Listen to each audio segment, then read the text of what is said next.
Hi guys, আপনারা সবাই ভালো আছেন? আজকে আপনাদের সামনে আমি একটা নতুন ভিডিও নিয়ে এসেছি। আমার আজকের ভিডিওটা হলো আমি একজন গর্ভবতী মাকে পুষ্টিকর খাবার খাওয়াবো, আর সেটা কিভাবে খাওয়াবো, কিভাবে তৈরি করেছি আপনাদের সাথে একটু শেয়ার করব, আর কিছু না। এই দেখেন, এখানে আমি একটা পুষ্টি নিউট্রিশনের একটা প্লেট নিয়েছি।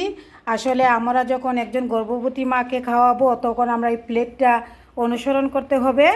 আমার এই প্লেটে 3 ধরনের খাবার আছে। এই 3 ধরনের খাবারে প্লেটে দেখেন সব কিছুর ছবি দেওয়া আছে। আর আমিও চেষ্টা করেছি যে এই ধরনের খাবারগুলো রাখবো। জানি না, হয়তো কিছু ভুলও পড়তে পারে। এই প্লেটটা দেখেন, এই গর্ভবতী মাকে যখন আমরা খাওয়াবো এই প্লেটটা অনুসরণ করব। প্লেট অনুসারে দেখেন আমি তার জন্য খাবার তৈরি করেছি। এখানে আমি প্রথমেই তাকে কিছু ভাত দিয়েছি।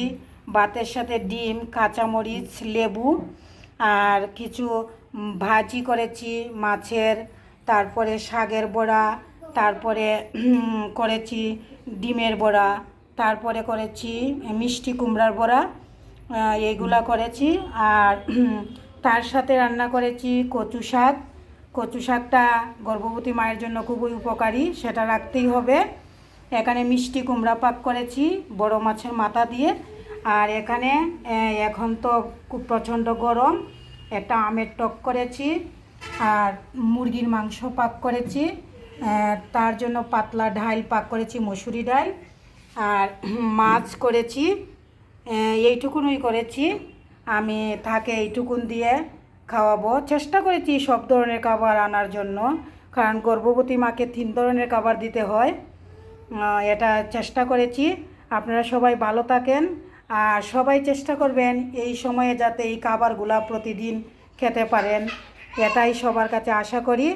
আপনারা সবাই ভালো থাকেন। Thank you. এখানে দেখেন শুধু গর্ভবতী মাকে খাওয়াচ্ছি না, পুচকুর বাবা এবং পুচকুর ছুটকা, তারা দুজনকেও সাথে খাওয়াচ্ছি। নয়তো তারা আবার বলবে শুধু মাকে খাওয়ায় আর পুচকুর বাবার কাকার কি কোনো ইয়ে নাই, খাওয়ার ইচ্ছে নাই। এই যে দেখেন ভিডিওটা। আর আপনারা এই আমার এই ভিডিওটার জন্য আমাকে লাইক, কমেন্ট, শেয়ার করবেন, সাবস্ক্রাইব করবেন, এটা আপনাদের কাছ থেকে আশা করি। হাই, ভালো থাকবেন।